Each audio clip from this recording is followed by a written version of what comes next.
Good afternoon and welcome to the Freedom to Buy podcast presented by SuperNet.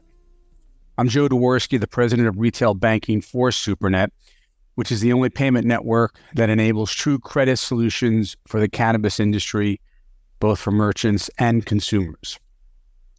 Each week, our podcast will take you behind the scenes of banking, finance, payments, and technology to help educate both businesses and listeners on how to make the most of your purchasing power in the world of credit. My next guest has over 30 years of experience as a corporate finance professional, helping founders raise capital, grow the company, and then structure and exit. Seth has sold 22 companies, started 10, and raised over $1 billion for startups. He is the co-founder of a corporate strategy and finance advisory group focused on the global life science industry. Please welcome to today's show, Seth Yakatan. Welcome to today's show, Seth. Thanks very much for having me. I appreciate it. Well, congrats on an impressive resume of success over the years. Before we jump into what you're currently doing at Yakatan Associates, I'd like to take a step back and talk a little bit about your earlier days in banking and corporate finance and how that laid the foundation to forming Yakatan Associates, if we can. Well, I started my career really as an analyst with a venture capital fund. I grew up in the household of a guy who lived in an orphanage and was a serial entrepreneur. And I got my first job when I was 9 years old. And I don't think I've ever had less than 2 jobs. So he was someone who was doing transactions and making companies happen. And so I think the first business plan I was asked to read was when I was 13 years old. And I raised money for a company when I was 23 years old. And I think I exited a company when I was 25 years old. So impressive. Part of that was inside of a fund. But from a very early age, I was really looking at doing transactions. So I guess you could say with me, it was kind of genetically encoded as opposed to something that I learned, chose, knew how to do. I saw it going on. I was like, this is what I want to do. So I was very fortunate. Through osmosis is always the best way to learn, right? Be around our parents, if you will, our mentors, that we can really learn the trade. Doesn't always have to be a parent, but I got lucky in that it was. Mm-hmm. You know, it can be a mentor. I've had several mentors that have filled similar roles in my life. But back to your initial question, you know, I think what I got in the first stage of that was really kind of understanding how you invest money in a company that's early, how you then drive that to milestone-based outcomes to raise more money, and then how you either take it public, get someone to buy it, or shutter it.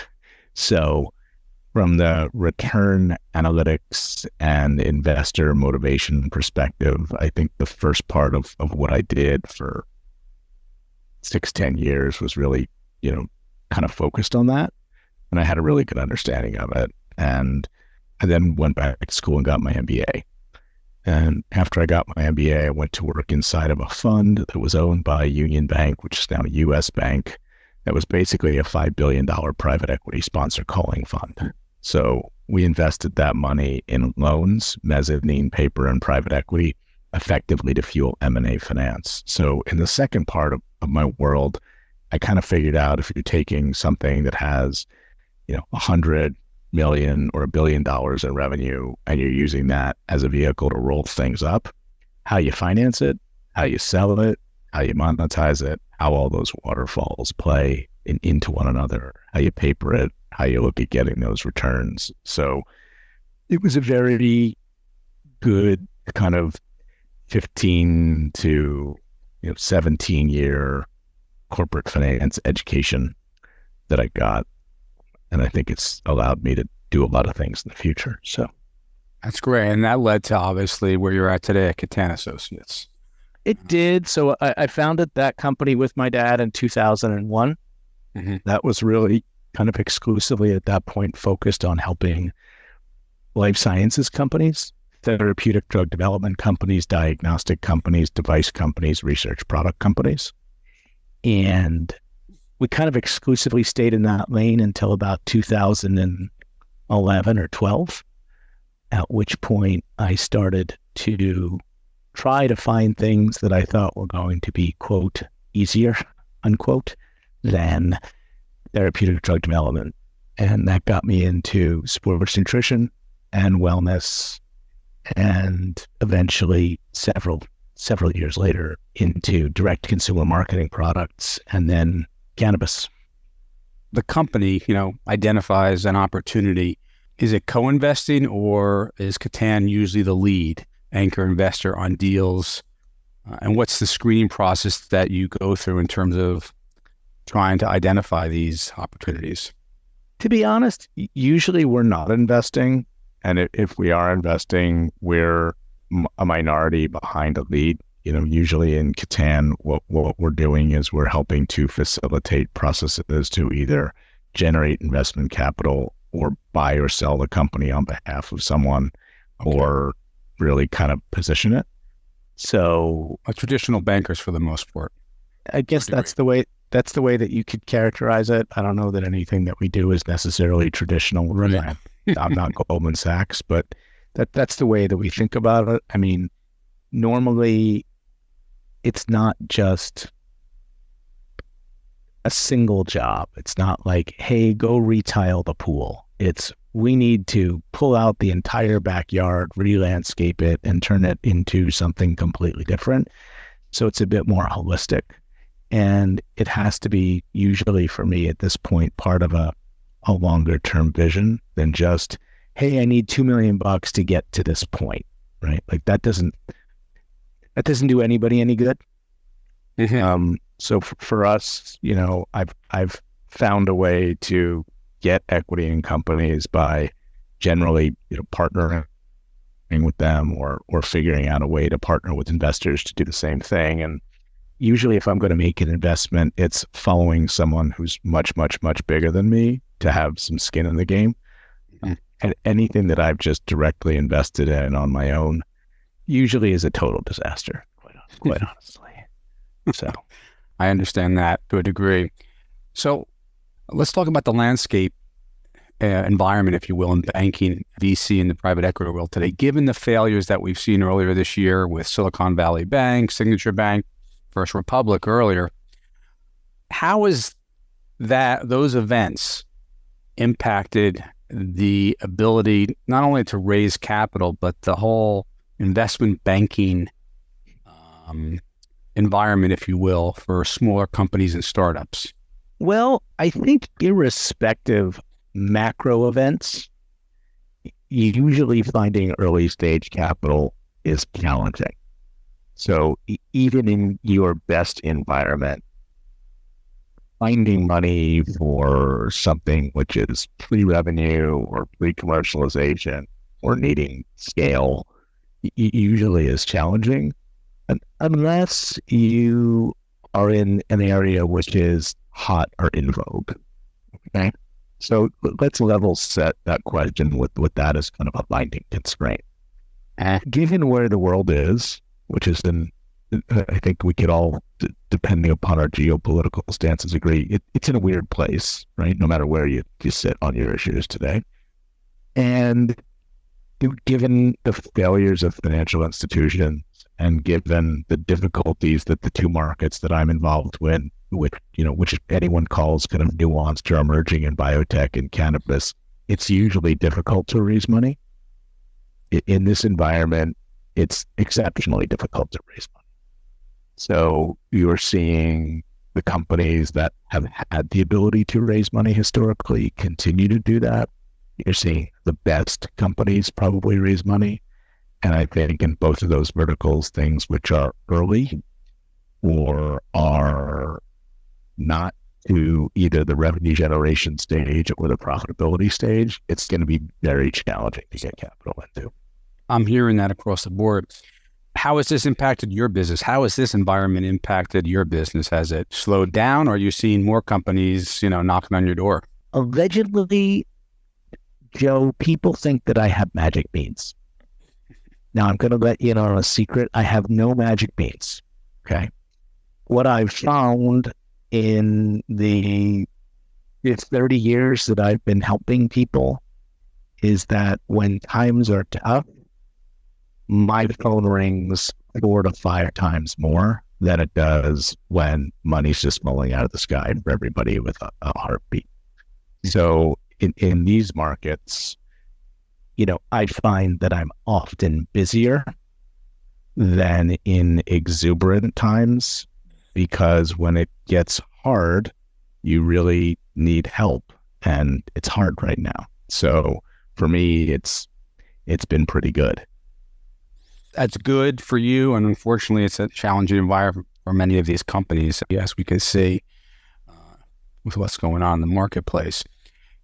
Can you share with our listeners, and you've been very successful throughout your career, and just going over your, bio with some of your successful exits.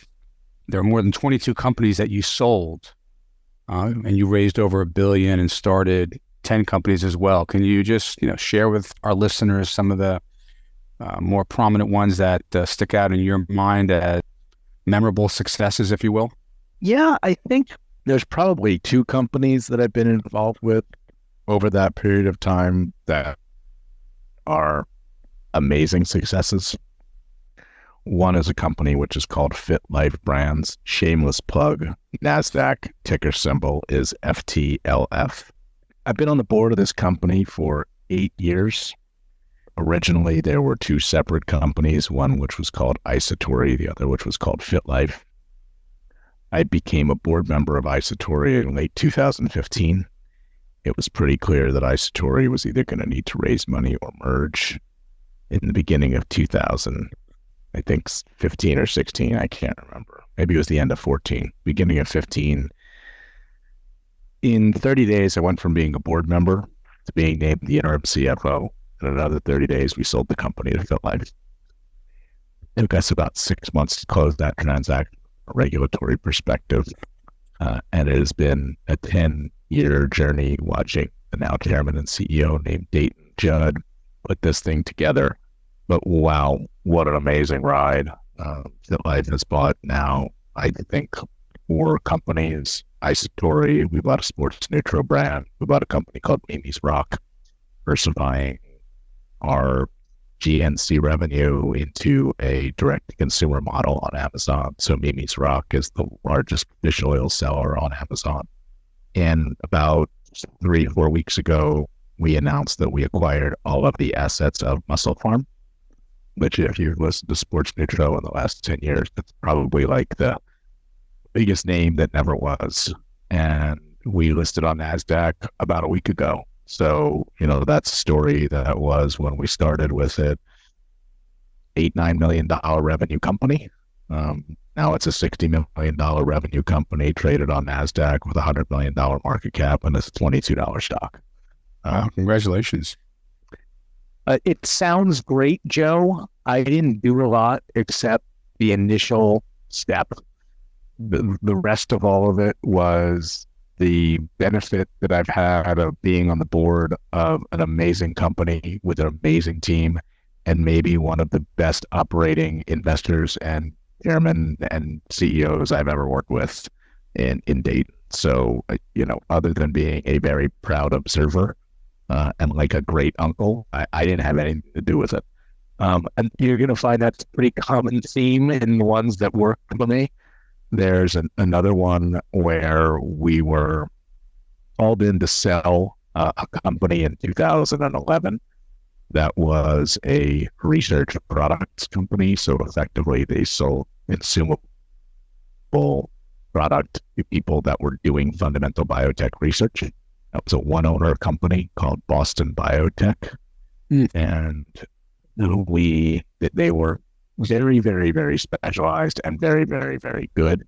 And they were one of the few people in the world that had a set of products that could tell you what happened in a very specific cellular pathway called ubiquitin. And long story short, I knew I was going to sell the company. The guy who owned it, whose name is Francesco Melandri, had about a 3.5 to 4 times top line number that he wanted to get. I didn't know if I was going to get that for him.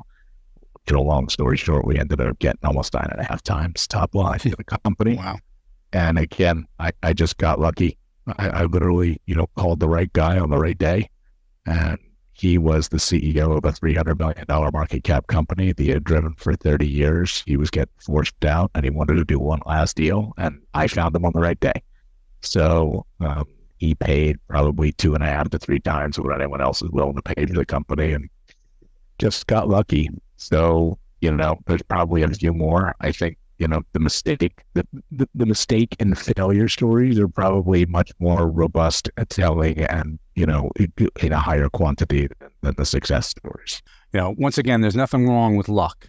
My dad always said, rather be lucky than smart. Combination of the two go, hand in hand. But, there are a lot of people out there that are in the right place at the right time. So, congrats to you. You whether or not you're on the board or, you made that phone call, you got yourself in that position. But let me ask you, you talked about the failures. What have you learned the most out of the failures? Okay. Because there are a lot of successes, but sometimes the real building blocks, in one's career and personal life are the failures that they endure before those successes come down the road. So can you share with our listeners some of those, failures that have helped, mold you to where you're at today? Probably the first learning about the failure is that you just have to trust your gut. Most people, I find, unless they're, they have some kind of mental issue, have pretty good instincts. And if something feels wrong or something doesn't feel right repeatedly, if you can't figure it out simply, it's usually because it's either too hard or they're lying. So, I think the first thing that I've kind of found is trust your gut, trust, then verify. And if you do that consistently, or if your gut is telling you that something's wrong and something's wrong and something's wrong and it just doesn't add up, but multiple times, it's usually because it's not going to add up. Some revelation that occurs. So I think that's probably the first thing that I've learned. The second thing that I've learned is that I definitely believe that there are certain personality types that become CEOs of companies. And one of the personality types that I have encountered often is what I kind of call the Lex Luthor type. Usually an egomaniac, usually a narcissist, usually never wrong, usually focused in one direction, usually with a gigantically huge, revolutionary idea. I've seen that personality type probably 15 times. And and I call it Lex Luthor, either that person is really the smartest person in the room and they're going to achieve what they think they're going to achieve, which is we're going to try and create like $1 billion company, or they're a maniacal criminal and you should run in the other direction. So, one poster child for that, I think, is Elizabeth Holmes, right? So, I've encountered 15 Elizabeth Holmes in my life. 2 of them made an amazing amount of money, and what they did succeeded, and they're geniuses. And 13 of them are probably sitting next to her in Texas right now. So that's something else that I would say. And I guess the third, major learning that I've had from a failure perspective is that you're going to fail. You can't always be successful. Classic fundamental corporate finance talks about the efficient portfolio theory, where if you're holding a basket of 20 securities, you need that many because 5 or 6 of them are probably going to work, give you a return, and the rest of them, of the 15, are just not going to work. Either they're going to, revert to the mean, or they're not going to, or they're going to underperform, and you probably need to find those 5 or 6 efficient things that are going to be the winners. And I think you have to have resiliency, because I find so many people that are in companies that because I'm not invested in them and I'm not passionate about them and I don't have my life involved with them, I can tell just aren't going to work. And I think understanding that, I think part of the process is that you have to have failure. Not everything can flourish, and not allowing that failure to dissuade what you want to do in the future, like accepting it as a badge and saying, all right, well, this one didn't work, I need to move on. I couldn't agree more. Well, with what you've learned, from failures, these three pillars that we've discussed, how has that helped you? I'm sure it has. You have a lot of companies, especially in today's environment, that are knocking on your door. What's the first two, items that you're looking for when somebody comes into your office or gives you a call to make that decision on whether or not, you want to pursue it to the next level and see if you can help the company or engage with them? I think there's probably two things. Fundamentally, is there a lane for me to play in? Is there something for me to do where I can say, given what they need and what I know that I can bring to the table, there's a model for me to fit in? There's not a model for me to fit in, and it doesn't really work.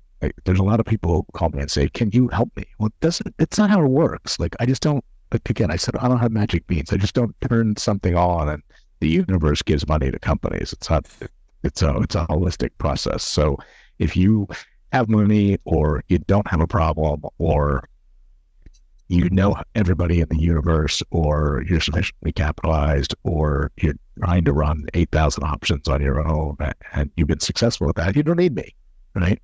You don't need me.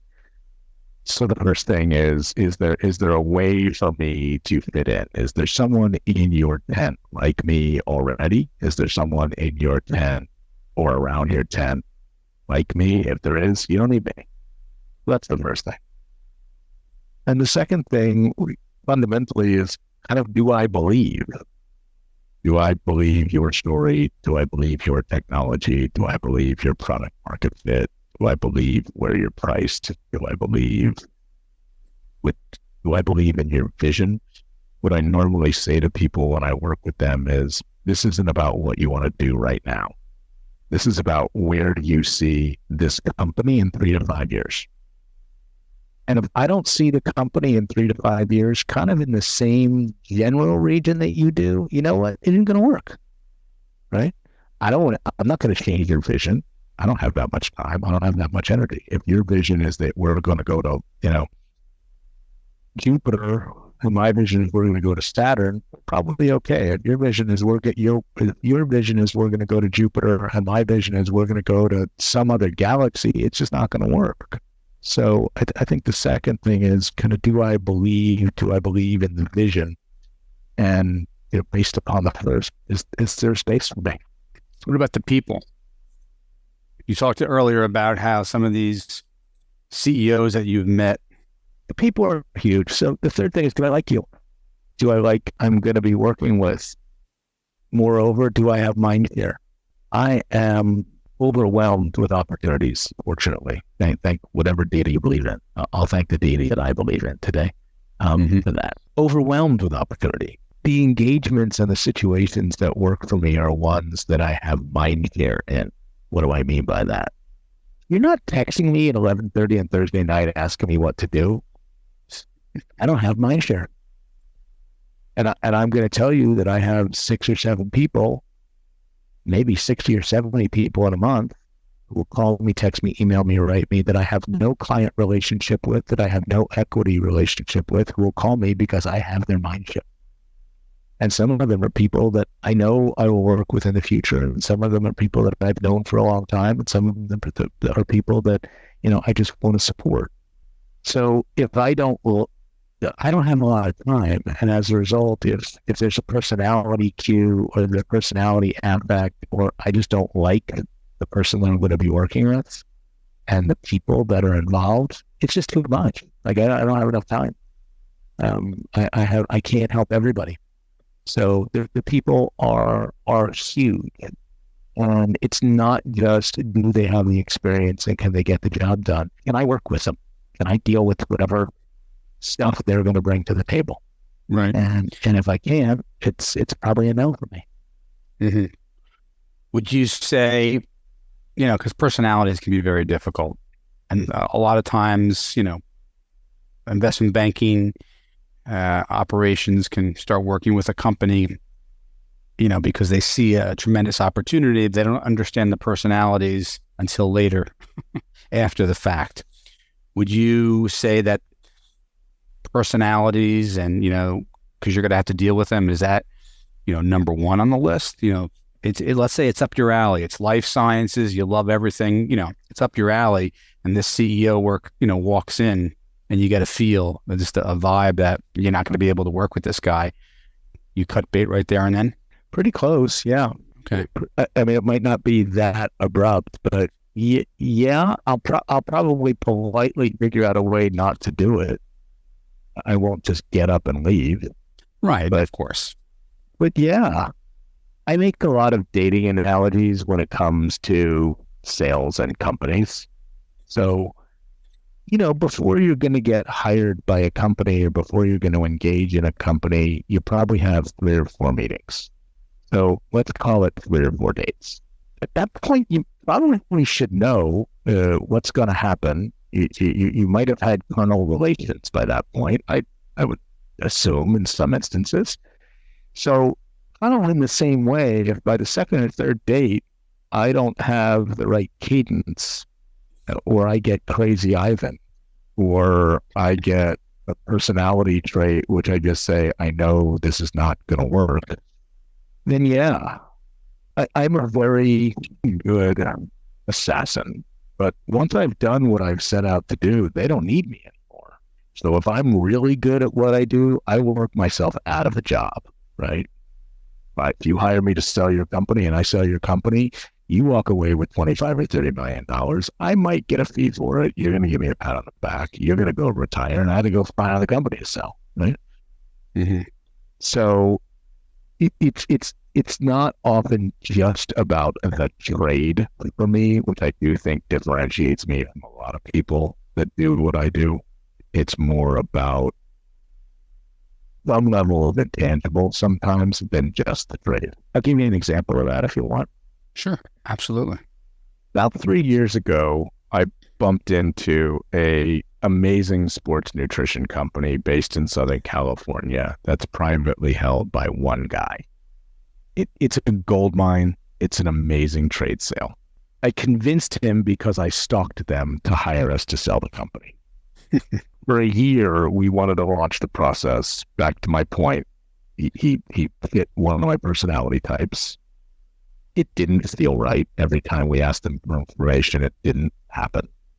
And eventually it got to the point where I don't want to say he let us go or we decided to leave, but it was kind of like, all right, well, if you're not going to sell the company, like, what do I need to do to stick around? Why do I need to stick around here?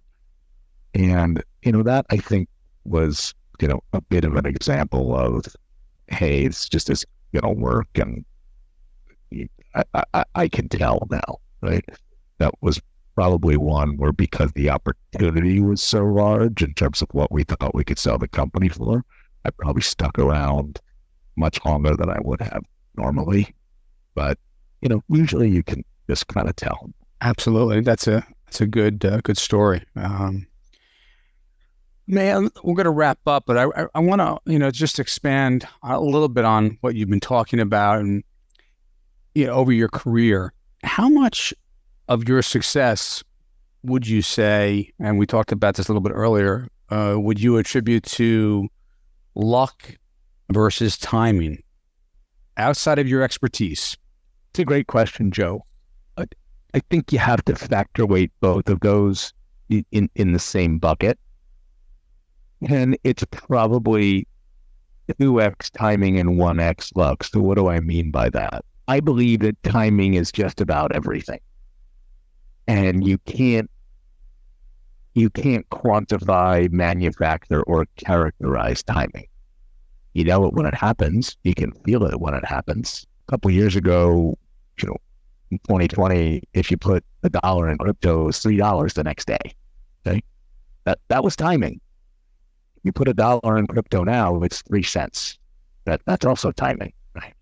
So you can usually get a sense of timing. If you go to market on a house or on a financing or on a company or on a property and you talk to 30 people, you can probably figure out, given market read, is it a good time or is it a bad time? So timing is important. You can't really alter timing to your benefit, but you can benefit from the right timing, right? Mm-hmm. I believe if you understand timing, you can create your own luck, but you have to work at it. How many people are you calling a day on that project? How many conferences are you going to? How big is your network? How many layers into your network have you cut into to know if there's a guy who knows a guy who knows the guy who's the right guy? How deep have you gone?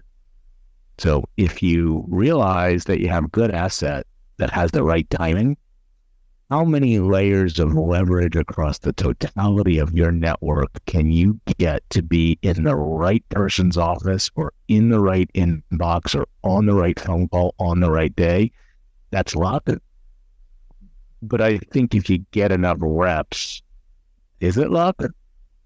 You can manufacture a higher probability outcome and you can call it luck. The company that I told you about in Boston that we sold, was it luck that I found the right guy on the right day who wanted to buy the company? Sure. But I also had 6 other people that wanted to buy the company. And because I went 3 or 4 layers down in my network to get to that guy, I happened to land on this desk on the right day. So I do definitely think that luck and timing are 70 to 90% of higher probabilities of success, assuming all other things are constant. I don't think you can do a lot to probably alter timing. I think you're subject to timing, but I do think that you can alter luck. Well, thanks, Seth. This has been great having you on today's podcast, and I think that our listeners are going to take away a lot of good information in the world that you operate in. If our listeners, any listeners out there would like to reach out to you, what's the best way to reach out, learn more about Yakatan and Associates, and maybe these are some companies that would like to have further discussions with you? They can hit me up on my email. They can look on my website, KatanAssociates.com or Seth@KatanAssociates.com. I have hundreds of people who DM me every day on LinkedIn, so you can send me a direct message on LinkedIn as well. Those are 2 probably pretty good ways to get hold. Okay, terrific. Thanks, everybody, for listening to the Freedom to Buy podcast presented by SuperNet. You can learn more about our payment network by visiting our website at supernet.ai. You can listen to past episodes of Freedom to Buy at cannabisradio.com, or you can get the Cannabis Radio app. In addition, you can find us on Apple Podcasts, Amazon Music, Spotify, and Google Podcasts. Please join us next week for our next episode of Freedom to Buy. Appreciate your time and have a good afternoon, everybody. Thank you.